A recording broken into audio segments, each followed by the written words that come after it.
이재명 의원의 방탄 두 겹이라고 한 조간신문은 표현해놨던데, 그 방탄 두 겹, 비대위 지도부가 당원까지 바꾸면서 밀어붙였지만 중앙위에서 이게 부결이 됐습니다. 중앙위의 투표 반란이다 라는 분석도 많습니다. 함께 보시죠. 이재명 방탄 당원 제동이 걸렸습니다. 전준희, 비대위, 의총 툭툭툭툭 다 통과됐는데 반발에도 불구하고 중앙위 투표에서 부결된 건 저는 처음 보는 일입니다. 민주당에서.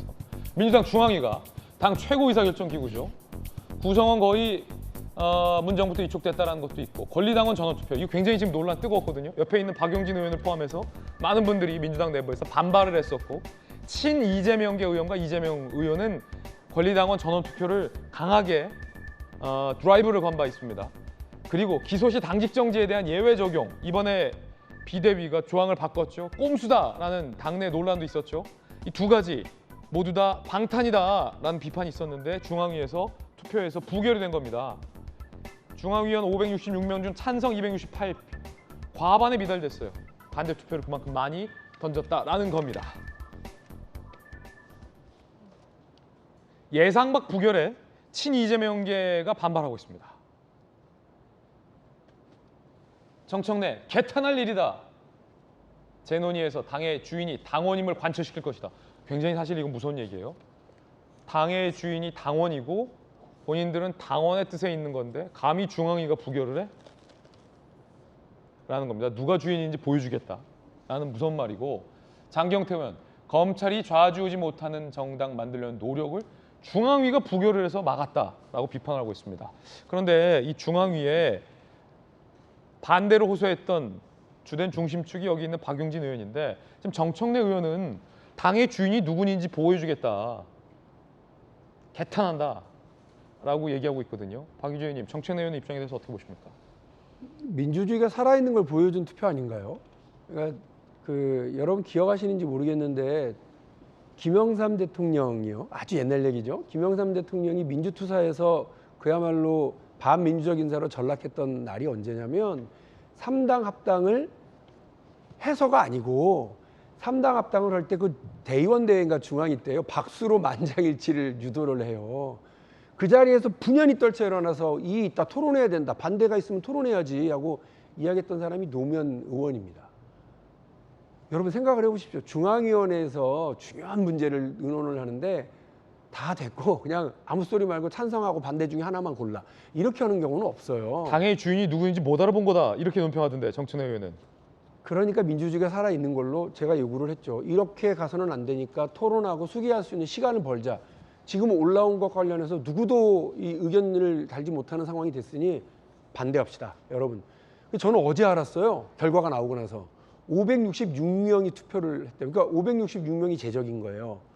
제가 가지고 있었던 중앙위원 숫자는 380명밖에 안 됐습니다. 그러니까 나머지는 제가 반대를 한다는 의견도 전달받지 못한 채로 투표에 참여한 거고, 380여 명의 중앙위원도 박용진의 의견은 받았는지 모르지만 거기에 대한 의견 교환도 저희가 못한 채로 그냥 한 거예요. 그럼에도 불구하고 과반이 미달해갖고 민주당 역사상 처음으로 이게 부결됐으면 사태가 얼마나 심각하다고 중앙위원들이 느꼈는지를 보셔야지 그냥 개탄만 하고 계실 상황은 아니에요. 예. 지금 우리가 개탄해야 되는 건 민주당에서 수기와 찬반 토론이 사라져버리는 이 중앙위원회가 계속 반복돼서는 안 된다는 말씀을 드리고 싶어요. 더불어민주당 아니에요. 다 같이 민주당이고 다 같이 민주주의를 실현하고 추구해 나가야 되기 때문에 저는 민주당 안에서 이런 민주적 절차와 관련해서 논란이 벌어지고 있는 일에 대해서 동의하지 않고, 두 번째로는 저도 당원들의 직접 참여를 찬성합니다. 그러나 그러려면 적어도 이번에 올라가는 당원에서요, 과반 이상의 당원의 참여와 과반 이상의 찬성으로 어떤 안이 의결이 돼야죠. 당의 최고 의결 기구가 되려면 30%만 참여하고 오케이 하자고 하는 게 어디 있어요. 국민투표도 그렇게 안 하잖아요. 그리고 이번에 중앙위원회도 제적 과반이 참여해야 된다고 되어 있잖아요.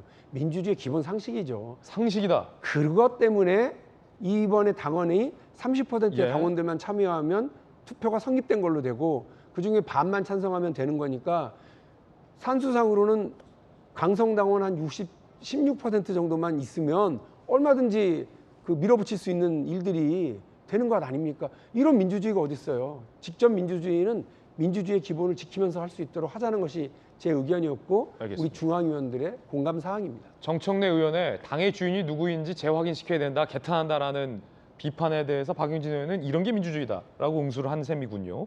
자, 그럼 두 번째 질문 드립니다. 당 중앙위는 민주당의 전통적인 의결기구예요. 중앙위에서 이번에 부결이 된 사항은 공교롭게도 다 이재명 의원의 방탄을 위한 개정이 아니냐라는 비판이 많았습니다. 민주당 내부, 조간신문에도 그렇고. 그런데도 불구하고 지금의 당 지도부 그리고 친명계 최고위원 후보들의 대다수는 이게 필요하고 이재명 의원을 위한 방탄이 아니다라고 주장을 해왔는데 전통적인 의결기구인 중앙위에서 지금 부결됐다는 건 중앙위가 보고 있는 방향과 민심이 보고 있는 방향과 지금 당 지도부가 흘러가고 있는 방향이 정 다르다. 박용진 이렇게 보십니까? 그 어떤 한 조항 때문에 당이 살고 죽고 이러지는 않습니다. 그러나 그 조항을 만들어가고 협의해가는 과정에서의 민주적인 논의가 실종됐다고 하는 게 제 주장이고 오늘도 이제 오후에 또 당무회의를 소집해서 원래는 5일 전에 그 소집을 공고해야 하는 중앙위원회를 내일 다시 소집하려고 그러는 거죠. 그러니까 이것도 또 논란이에요. 이 긴급을 요하는 사안이 뭐냐? 뭐가 그렇게 급해서 차기 지도부가 해도 될 일을 사당화 때문이라고 보십니까? 이후에 알 수 없죠. 그러나 저는 정치적으로 사당화를 주장했고 자생당사 이렇게 해서 선당후사가 사라지고 있다라고 걱정하고 우려하고 있지만 실제적으로 절차와 내용이 다 민주적이어야 우리가 민주적인 그 결론을 얻었다고 얘기할 수 있는 것 아니겠어요? 얼마 전 TV 토론에서 특정 계파가 이재명 의원 계파를 의미하는 것 같은데 꼭 먹고 알 먹고 국물까지 다 먹으려 하고 있다라고 비판을 했는데 예. 국물까지 먹으려는 것을 중앙위가 막았다 이렇게 보세요? 그렇죠. 이제 국물은 내려놓고 다시 얘기를 지금 진행을 하는데 예. 저는 오늘 왜 또다시 저 끝나면 이제 바로 의총 가야 되는데 예. 왜 또다시 그 어제 부결된 안건을 다시 올리려고 하는 건지 어떤 긴급함이 요한이 있는 건지를 그 내용 좀 확인을 해보려고 합니다. 그 내용 지금 논란인데 중앙위에서 부결이 됐는데 지도부가 일사부재리의 원칙에도 불구하고 다시 재상정하겠다라고 밝혀서 논란이 일고 있습니다. 물론 전당원 투표는 빠지고 80조 그 기소됐을 때 당 지도부가 판단을 해서 정치적 기소이다라고 판단되면 직무정지 안 해줄 수 있다라는 조항은 재상정하겠다. 그런데 중앙위 소집은 5일 전 공지가 원칙인데 내일 중앙위 연다. 이 논란입니다. 박용진 의원님, 당 지도부는 우상호 비대위원장을 포함한 비대위인데 지도부가 5일 전 공지도 안 하고 일사부재리 원칙까지 어기면서 다시 상정하겠다는 것에 대해서 어떻게 보십니까? 아니 그러니까 이 부분과 관련해서 저는 당연히 논란이 될 수밖에 없다고 생각을 해요. 근데 재미있는 건 5일이 원칙인데 이 5일을 못 지키게 될 경우에는 누가 그걸 결정을 하게 돼 있냐면 긴급 판단을 당무위원회가 하게 돼 있어요. 예. 근데 당무위원회는 오늘 오후 3시에 열려요. 근데 이미 지금 다 공지가 됐어요. 급해서 중앙위원회를 내일 한다고. 이것도 논란이죠. 이렇게 하는 건 아니죠. 아무리 급해도 바늘 허리에다가 실을 꿰갖고 지금. 그럼 왜 이렇게 한다고 그러는 보십니까? 거죠. 예? 왜 이렇게 한다고 보십니까? 모르죠. 우리가 가서 물어보려고요. 왜 이렇게 하려고 그러는지. 모르세요? 뭐가 급한지. 모르세요? 모르겠습니다. 예. 물어봐야죠. 예. 네. 물어보시고 답 얻으시면 나중에 말씀 주십시오. 네, 돌직구쇼에서. 그러겠습니다. 예. 저희들은 6주 광고 보고 돌아오겠습니다. 잠시 후에 뵙죠.